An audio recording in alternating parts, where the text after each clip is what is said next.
Good afternoon, everyone, and welcome to the Town of Vesuvius regular open meeting, Town Council, June the 8th, 2021. And I will call the meeting to order at 2 o'clock.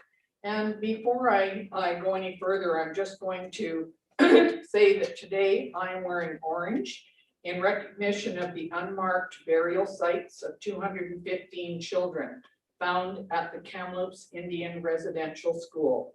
Our town flags have been lowered for the past week, and we all extend our support to our Indigenous neighbors during this time of grief. Thank you. So we need a resolution to exclude the public, and that in accordance with Ministerial Order M192, the Town of Vesuvius regular open council meeting continues to be closed to the public due to the inability to meet physical distancing recommendations made under the Public Health Act in council chambers located at 8707 Main Street. And that to ensure openness, transparency, accessibility, and accountability, the Town of Vesuvius regular open council meetings will continue to be recorded, streamed, and published on the town's website, and that the regular open meetings be streamed on Eastlink's community channel. May I have a motion? Thank you. Councillor Rhodes, Councillor King, all in favor. Thank you. And the approval of the agenda. Any late items, Mrs. Hilson? Thank you. So could we have a motion, please, to approve the agenda of June the 8th? Councillor Bennett, Councillor Harvey. Thank you. All in favor? Okay, adoption of some minutes. This would be the regular open minutes of May the 25th, 2021. We have a motion to adopt those, please. Councillor Rhodes, Councillor Bennett. All in favor? Thank you. Now, besides on our all of us being here in the room, we have Councillor Harvey, who is on Zoom, and our CAO is going to introduce our new fire chief. Yes, thank you, Your Worship. It's a pleasure to introduce to Mayor and Council and the Vesuvius community our new fire chief, Corey Kortmeyer. Corey comes to us with 18 years of experience as a fire department member and a fire chief, most recently as fire chief and director of emergency services in the District of Elkburg. Has a lot of training and experience. He joins our other two deputy chiefs and our fine cadre of paid on-call volunteers. And so we're all looking forward to him joining the crew and moving the department forward. I think the future is really promising. Council's been getting reports lately about paid on-call volunteer recruitment, which has been really successful of late. The training path that our members are on to get their NFPA 1001 to return and be a full service department probably in the near future. Look forward to Corey becoming a part of our community and for folks to get to know him. Good, thank you, and welcome, Chief Kortmeyer. We're happy that you're here and joining our crew, and I know that the people who are in the fire, what is it, the rural fire protection. One of them said to me the other day, well, I haven't met the chief yet, and I said, neither have I. So now you will be able to meet them as well. So we will meet you. So welcome, and we hope you enjoy Vesuvius. Thank you, Mayor, and through to you and the rest of council. I'm eagerly anticipating the passion and dedication to the community so used to serve. It's a great place to live, work, and play. Thank you very much. You can stay if you like, but you know what? If you need to open up that package that arrived that's in disarray, you go right ahead. Thank you, everyone. Have a wonderful meeting. Thank you. Business arising for minutes. It doesn't look like we have anything, and so we will go down to staff report, and that would be the draft 2020 annual budget being presented by Matt Saunders, who is our executive assistant and communications coordinator. Thank you, Mr. Saunders. Thank you, Your Worship and Council. The purpose of the report this afternoon before Council is to formally introduce the draft 2020 annual report. Section 98 in the Community Charter requires that the Council prepare an annual report before June 30th in each year. And in this report, You'll find an overview of municipal services, operations and progress reports, milestones, and the audited financial statements for the year prior. Staff are presenting a draft copy of the report for council's consideration prior to the publishing of the report for public inspection, also required by sections 97 and 98 of the community charter. Following the public inspection period, council must hold an annual meeting as prescribed in section 99 of the charter, at which the annual report is considered by council. All directors have provided input into the report with their department highlights and achievements in 2020 respectively. Staff are recommending the annual meeting and consideration of the 2020 annual report be included as an agenda item at a special open meeting on June 24th, 2021 at 10 o'clock a.m. Also in accordance with Ministerial Order M192, as we know, the town's regular and special open meetings are closed to the public due to the inability to meet physical distance requirements. However, in an effort to ensure openness, transparency, accessibility, and accountability to the residents of the community, council will be streaming meetings virtually, and the public will have an opportunity to participate. Members of the public are encouraged to submit feedback using the form included in the draft 2020 report, either in person or by email. And alternatively, as mentioned, citizens may participate in the June 24th, 2021 special open meeting by Zoom video conference. They can also participate by phone. And at that meeting, it is proposed that citizens be afforded the opportunity to provide feedback or ask questions. The full instructions for the public on how to join and participate in the meeting will be posted to the town's website, as will a copy of the draft annual report. I'm happy to take any questions regarding the annual report as it's been presented in draft form. There are two options. One is that council receive the report for information and to consider the report at special open meeting on the 24th of June, 2021 at 10 a.m. Or council may direct staff to make changes to the annual report.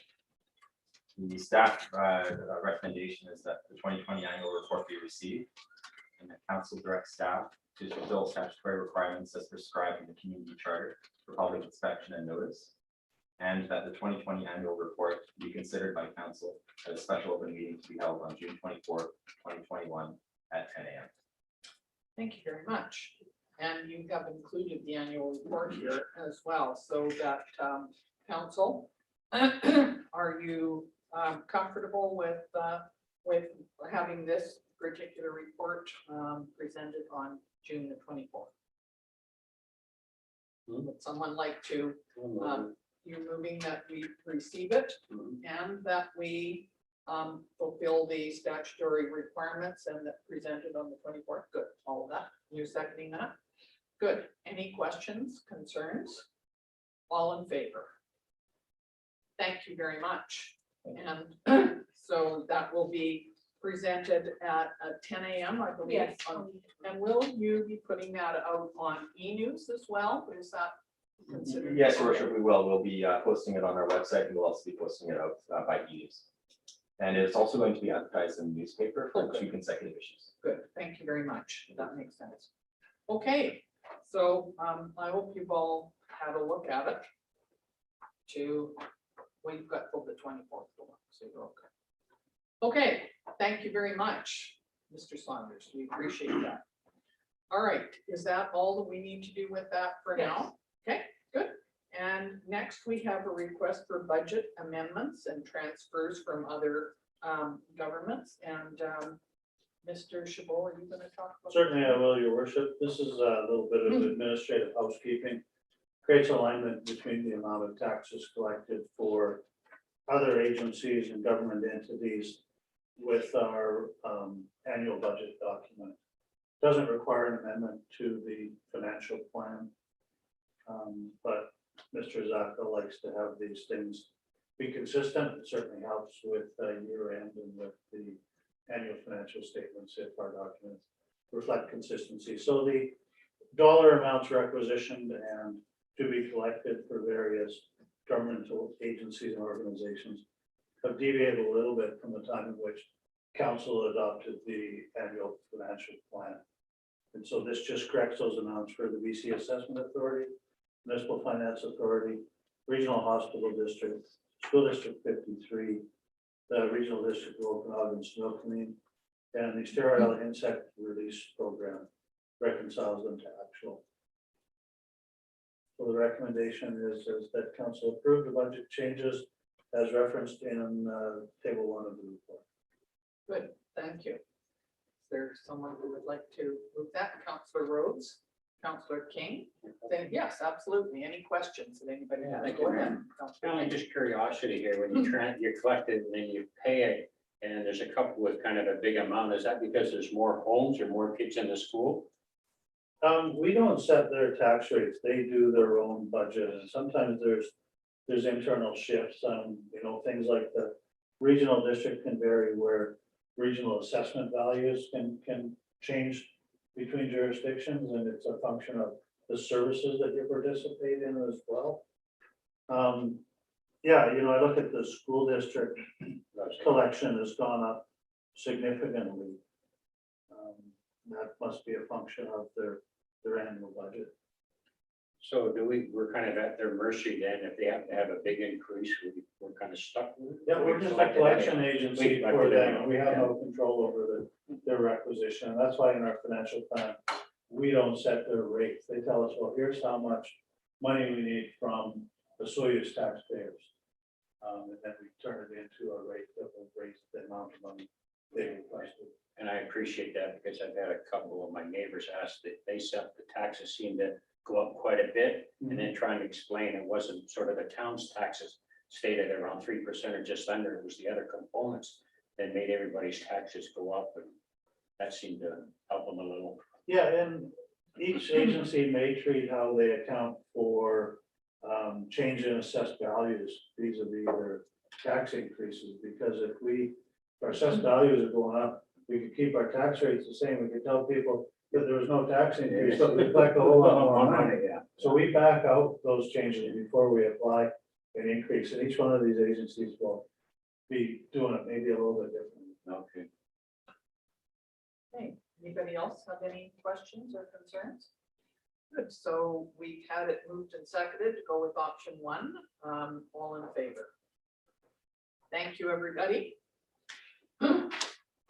And next is the general net payroll and Sunbowl Arena financial accounts.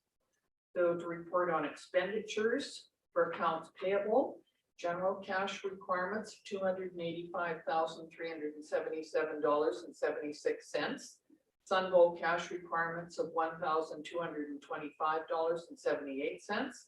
And net payroll accounts of $90,120.97. So the options are for council to receive the general cash requirements, Sunbowl cash requirements, and net payroll accounts as referenced above for information purposes, or number 2, to request additional information from staff. Councillor Bennett? Not Mayor, I'll move number 1. Thank you. Councillor Rhodes is seconding that. All in favor? Thank you, everyone. And next is the summary of the building permits. And we're not quite as high this month as we have been in other months, but we still have quite a few things going on. A couple of single family dwellings, some additions to kitchens and basement suites and bathrooms and a few things like that. So and a couple of people making secondary suites and legal suites in their basement. So we think that that's a good idea for people to try and add places to either rent or have their in-law suites if possible. So this month it's $883,800, and to date it's 16 million.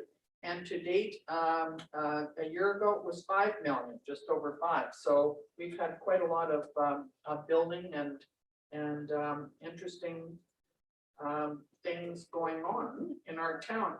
I just had one question here. It was from Okanagan Snoqualmie School District 53. They're building an outside shelter, a log structure. Do we have any idea where that is? Is it over at the elementary school beside some? 8,000. That would be by the elementary school. That's the elementary school, and they own the building, it used to be the bus, it is the bus garage, I think, but I haven't seen a log structure there, I'm just wondering. No? Okay, Don't know any we details, will, Your we'll Worship. probably have to ask Director Davis about that one. Yeah, he would know it would be on that property. Okay, thank you very much. So we need a report. Do we need a motion? Yeah, motion to receive the report. Thank you, Councillor Rhodes, Councillor King, all in favor. Thank you.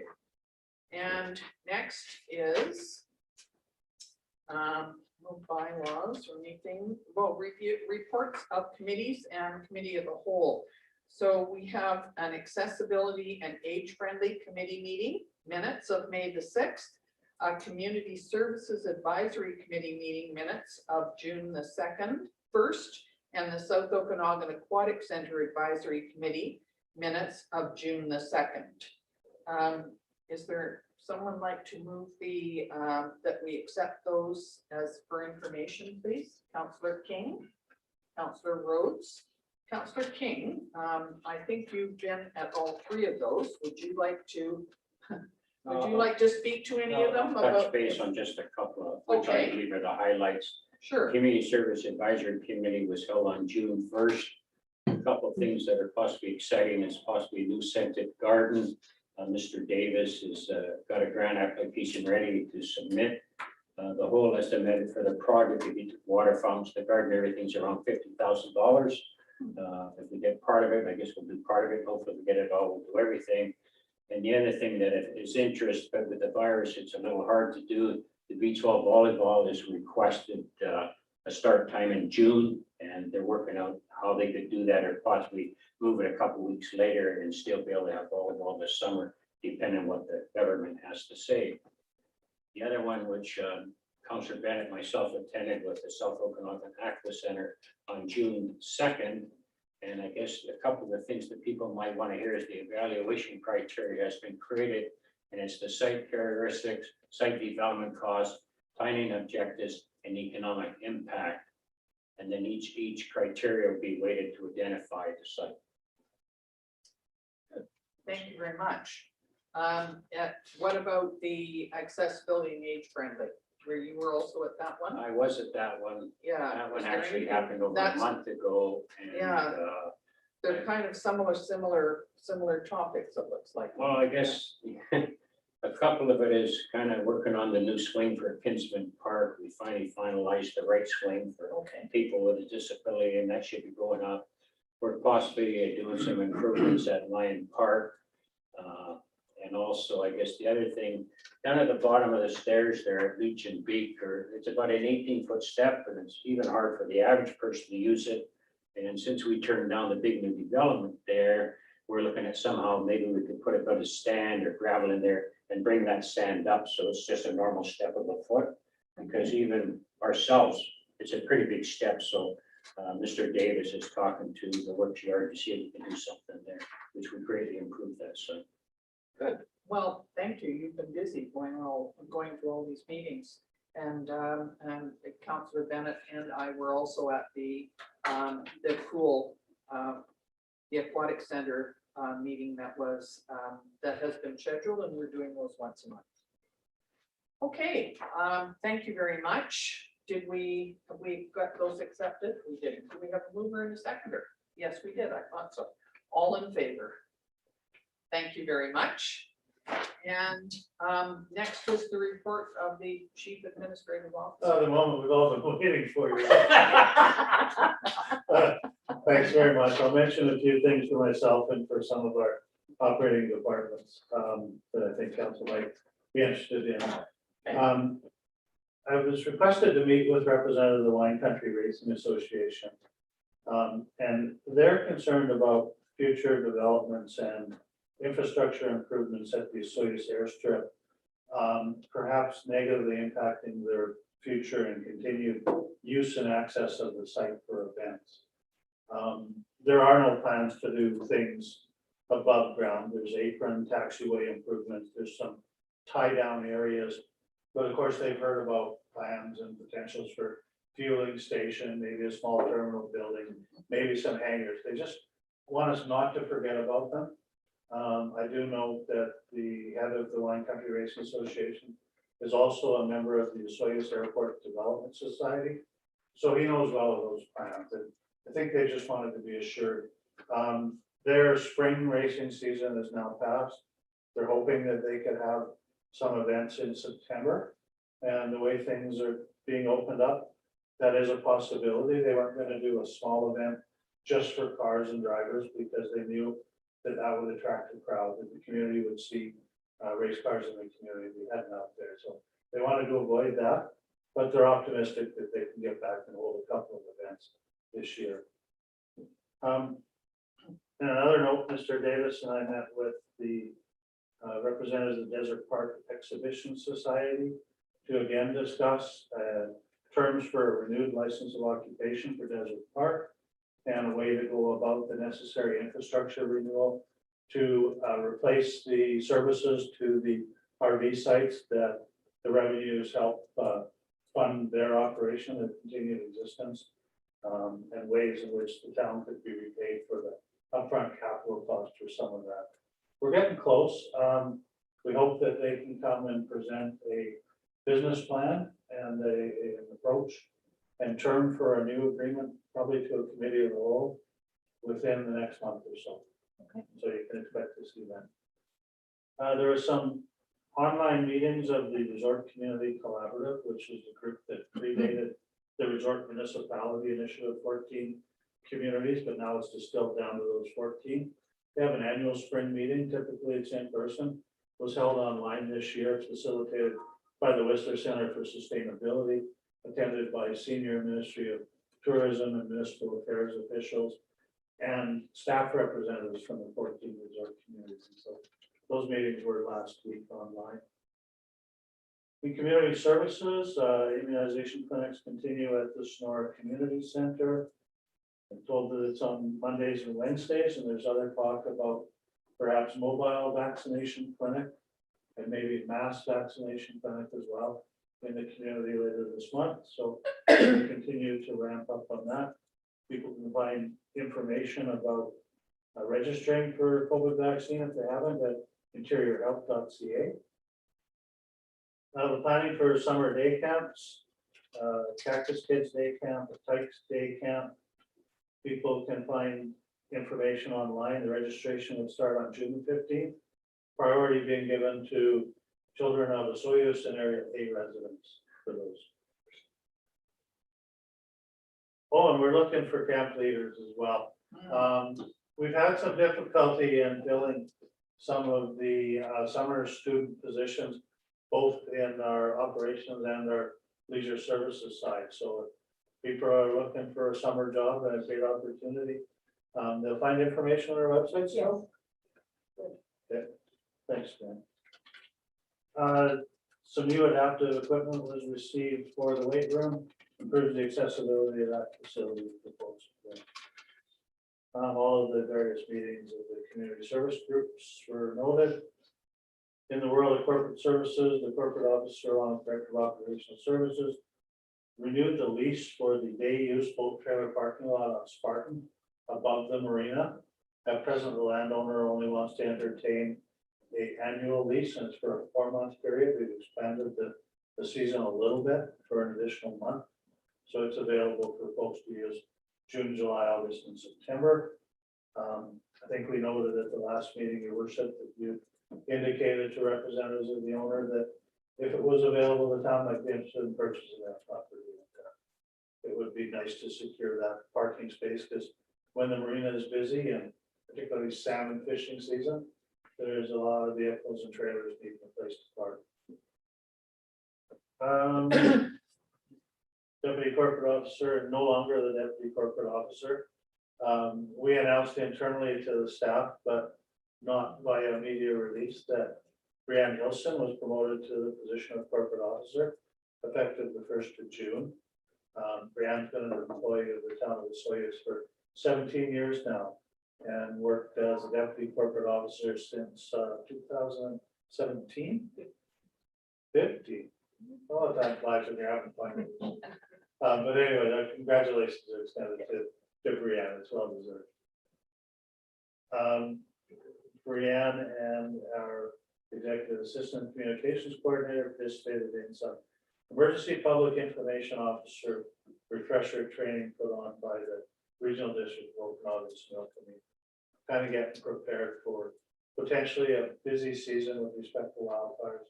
Doesn't look like flood will be an issue, but certainly everyone's indicating that it could be in for a wildfire season and some no.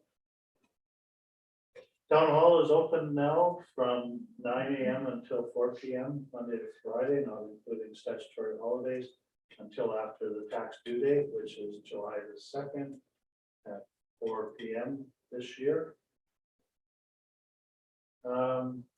Speaking of taxes, tax collection has begun. Financial services reports that almost 20% of taxes have been collected as of last week. Similarly, rural water collection has been fairly steady, and council will recall that the due date for rural water bills was deferred last year, and I think it's the middle of August now. It was previously June, and that's appreciated by the agricultural water users. In the fire department, 5 new members started June the 2nd. They will get some basic training and then be issued a pager. And on May the 30th, there was another structure fire on Highway 97 behind the Sandy greenhouses, attended by our fire department. They've certainly been busy this year. Let's hope that this trend doesn't continue. In the planning and development world, the OCP update process continues to unfold. Yesterday, there were some online meetings and presentations. It was divided into 3 different sectors. They only got 2 done. One has been delayed until Thursday this week, I believe. And information will be on our website. And the actual presentations given by Urban Systems on the subject area topics will be on our website for people to view as well. I believe there's a short questionnaire on the website there for folks interested asking for their thoughts on the future of our community and the OCP update. As it gets busier, bylaw services becomes busier. People are out and about, some behaving badly, some not. So bylaws been busier. We've got seasonal bylaw now. We've got folks on 7 days a week. Again, we had challenges hiring seasonal staff. Any park ambassadors for this year? Not as yet. It's interesting. I don't know, that serve must be pretty good. Your worship, you mentioned, and we think council received earlier, the building permit report. Value is up substantially over year to date last year. Over 16 million so far. And I'm told that there's $6.5 million worth of building permit values already been applied for, but not yet issued or picked up. The majority of that additional is again the Peanut Lake Villas. And what we haven't seen yet and won't until later in the year is the multifamily development plan for Lakeshore Drive, because that site needs to be serviced to support the development. And the town has a policy of not allowing the tearing up of municipal roads to service development sites during the busy summer season. So you probably see that one in the fall before the year's over. Operational services has been busy. Water main flushing, but probably most noted for some folks is the domestic water training in the agricultural water district number 9. It's proceeding. It's had a few hiccups and a few line breaks, which have resulted in unplanned service interruptions for folks, and we apologize for that. We put up new signs at the boat trailer parking lots, both of them. Put up new gates at the overnight boat trailer parking lot. People have been dragging their trailers and the boats across them for far too long. Hopefully the new ones don't get damaged, and they're easier for staff to open and close because they roll as opposed to swim. Somebody inquired about the floating platform for Gyro Beach not being in action. It's being repaired. I think some of the panel pieces have holes in them that were hazardous. And I think you can knock them out and put them back together. Different coordination. So that's going to happen. And notice earlier, Spartan parking lot for boats day uses is going on. We're doing some spraying for weed control and for tree health. in the community, in the parks and on Main Street, and that causes some people some concern. We're gonna have staff prepare a report, probably for committee of the whole, just to advise council of the nature and the extent of products that we're using in the community. We recognize the concerns that some folks have. I think it's important to have the proper information. The Bayview wastewater pump station, or replacement one over there, is operational. The Vedette Drive infrastructure improvements, deep utilities, roads, curb gutter, sidewalks, parking spaces is now complete. If you haven't gone by, go have a look. It looks really nice. And the people who live along there are really appreciative of it. They love it. Yeah, it's a serious improvement. It looks really good. So we're happy with that one. As council knows, the scope of work for the Main Street design work was increased. Physical area from Highway 93, 97 down to Lakeshore Drive now being looked at to create a consistent theme and feel and aggregate streetscape. We're still trying to work through plans for the childcare expansion because of a change in scope. The UBCM has asked for us to submit a revised grant application to them for review. And they've got their information requirements, so we're working through that process as well. The fleet assessment, including all of the city's fleets, including the fire department, is nearing completion, and we'll present that to council soon. Some desludging of the wastewater treatment aeration cells has begun, and the rag removal, rather expensive items the council approved. Always amazes me.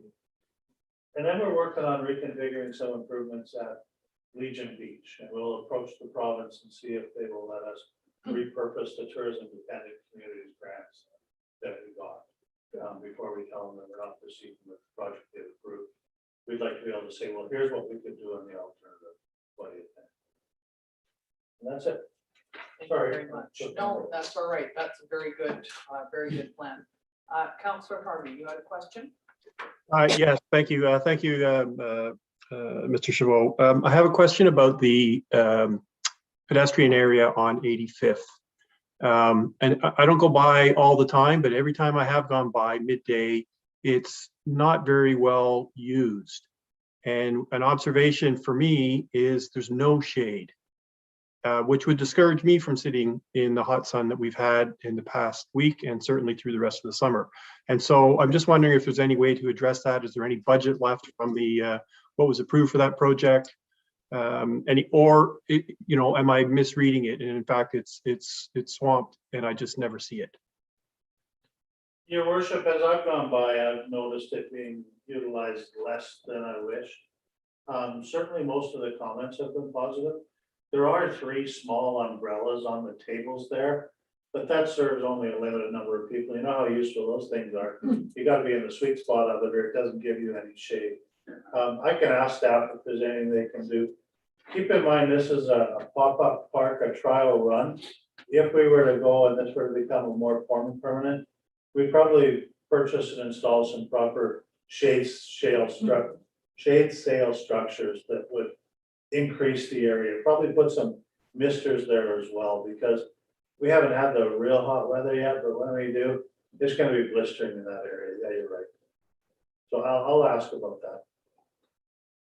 And from any of the people that I've talked to, they're delighted with it. It's been very well used. I've used it myself and going by to the post office. And all of the furniture and things that are there are bolted down so that people cannot move them. And I thought exactly the same thing as you, Councillor Harvey. And I thought umbrellas could be very easily removed and taken. And I wonder if that may have something. I haven't seen any when I've been by, so it must go up certain times. But it would take somebody to put them up and then take them down. I watched the food vendor from the Yama to go food truck lowering them one evening, and I thought, Okay, wasn't that nice? So the wind didn't take them away, but maybe we lost them. maybe there is. Well, I guess it come up a discussion of community service, and I think they've taken them down at this time because they might get stolen. They were up originally. I believe it gets really used at lunchtime, and we haven't got the big impact of tourists to do it justice yet. So I think by giving it another 6 weeks or so, we'll have a better understanding if it really gets used. But the biggest comment was there needs to be some shade. We could start dropping them there in the morning and picking them up. So that should happen. Yeah, Because I knew we had some to begin No, there with, was and we were, 3, but they we were just gonna leave them there. No, they're get stolen, yeah, they will. unfortunately. Anyway, it's a lovely place to, and I think people have learned very quickly that they can't, if they go down Main Street, they can't turn left there, which has been a bit of an adjustment. And I know there were a couple people that were concerned because they normally went down there and parked and they couldn't do that now. But, you know, it takes a while to adjust to a different way of doing it. One more comment. There were supposed to be 2 vendors down there originally, and there's only 1, so I think if there was an opportunity for another small vendor to be there would be a plus. And plus that new ice cream muffin shop on the corner is supposed to open in the next 10 days, and I think that'll complement the area also. Yeah. But you need another vendor. I think- Yeah, there was concern from one of the businesses as to where we were gonna place the second vendor. There's only 1 home. And we were looking for some alternatives to that. And I think that there are a few more food vendors that have agreed to come for the summer, but I'm thinking that they're probably waiting for things to open up a little bit before they set up. So I think bet there's you, 5. yeah, we'll see. Yes, there was 5. Yes, that's what I thought too. Anyway, it'll improve. We can see that. Thank you very much. Did we, no, we didn't. All right. So could I have a motion, please, to receive the CAO report? Thank you. Councillor Rhodes, Councillor King, all in favor. Thank you. And now we'll go on to council reports. Councillor Rhodes. Thank you, Madam Clerk. I don't have anything to report in the alternate US person. Our mayor attends everything, never misses anything, so I have nothing to report for that. And our dog park committee has yet to meet, although I think that's going to happen pretty soon. And so I don't really have anything to report. Although Councillor Rhodes did say that they're doing a movie up close in his yard. Yeah, Or TV close. show, yeah, in my yard. So that should be kind of interesting. Are you being paid to be a second? All I do is get yelled at when I tell them I can't get in my driveway. And Councillor Rhodes, I apologize for attending all of the RUS meetings, but it's because I'm the vice chair of the hospital district. And we've had many of those meetings have had the hospital district agendas, so I've had to do that. It was more of a compliment than criticism. Well, and it's much less work to attend that now because I can do it from my dining room table rather than driving. So that's I get still where we're at. Thank you. I just have nothing to report, so I have to make something up. Councillor King. Thank you. I kind of gave my report earlier, but if anybody had any questions, I'm open. Sure, about any of those committees, no? We know where to find you if we do. Thank you. Councillor Bennett. Just a couple, Aquatic Center and those, and the trails they open on, but those have been reported on, so just a school board on May 26th, a couple of interesting things. Kindergarten registration next year is relatively strong in most schools at or near projected enrollment. This year, the guidelines for the graduates have good news because they gather together for the ceremony, which is important to them. Unfortunately, the gathering order does not permit schools to include parents and family members outside the cohort. So they listed professional video photographers to capture the ceremonies live for families. Now, the third thing, the magic question for Mr. King's magical little house out there. It's a new outdoor learning space for all the schools. So they found this year with having outside classes because of COVID, we found it worked really well. So they've got a grant from the federal government to make these outdoor learning spaces available for all the schools. School districts. Each school will have one? Oh. Huh. Oh, that's good. So that's your report? Yeah. Okay, thank you very much. And Councillor Harvey. Thank you, Madam Mayor. I have nothing to report and I'm not going to make any. And sorry, I didn't catch the last part. He's not gonna make anything up. You're not gonna make up anything? Okay. All right, well, I have a couple things. One is that I've been on the Interior Health Mayor's Weekly Updates. And of course, as I think I said the last time, things do change weekly. And sometimes I get the acting mayor to go on those as well. So, but when I've got other meetings on.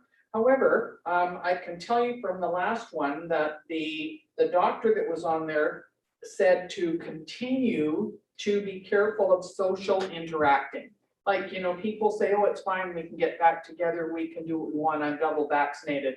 Just remember that there are still procedures in place to protect not only you, but other people. So that was one of the concerns that they had. Over 70%, I think, in BC, and sometimes they give us the BC stats, sometimes it's Interior Health, of people have had a single vaccine. And I would say by the even some people are setting up their first vaccine as we speak. And she's laughing. Oh, this is good, Erica. And I do know, I mean, I have my second vaccine tomorrow, and I think that there are many people that will be having their second vaccine before the end of the month. I think that will make people feel a little more comfortable, and we can see that the numbers of cases are going down. So that's a good thing. But again, it does change, you know, sometimes daily. Did you have something like that? Yeah, I just want to add that, Alan likes golf. We just had a golfer last weekend, won the US Open by 6 strokes on Saturday night, got pulled off the course because of COVID. So we lost They have huge crowds there. $225 million for his first place. That he lost because he had COVID and hadn't been vaccinated. We're And testing them all, right? So, yeah. so you mentioned, Mr. Chabot, the mobile clinics, and there are 2 mobile clinics that are going to be used in Interior Health. From what I have, Rural, yeah. yeah, there's one coming South Okanagan going over to Princeton and stopping at like OK Falls and a few other smaller areas. Osoyoos and Alver are not included in that because we already have a clinic in our community. But they may have mass vaccination clinics in the cities. And that wasn't pointed out yet, so No. we haven't got that information, but I do know that in some of the smaller areas they are having, like in Greenwood, they're having their second mass one. Yeah, and communities that had significant community outbreak. Yes, like Rutland, they did one quite recently there. So that's why we have to go on these calls once a week, because every week there's something slightly new that comes on. So I also need to tell you that on yesterday, I was interviewed on CBC radio, and the question was, what did I think about having the borders open? And they interviewed me and they interviewed the mayor of Oroville. And they're definitely, the United States and Canada have sort of different perspectives on this. I firmly believe that we need to be at a vaccination rate and lower case numbers in order to open up the border. I think people in the United States don't feel quite as sort of conservative about that as I did anyway. And I do know that was sort of a hot topic. It's been on the news many times, and even at lunch when I was home, I was listening to the Prime Minister say that, you know, he would certainly look at opening up the borders, but there are some places that are much better off than others, and some places do not have good vaccination rates and some do, and that's across the entire country. So I think doing it slowly and carefully and thoughtfully is more important than rushing this. That was my point anyway. And I just would hate to see us open up the border and open up everything very, very quickly and then have to shut things down again. So we'll keep an eye on that one. On June the 10th, the Portuguese consulate asked us to declare June the 10th as Portugal Day. So Mr. Saunders has come out with a proclamation and about this, so June the 10th. And we will, because we have a large community of Portuguese people that moved here about middle 50s.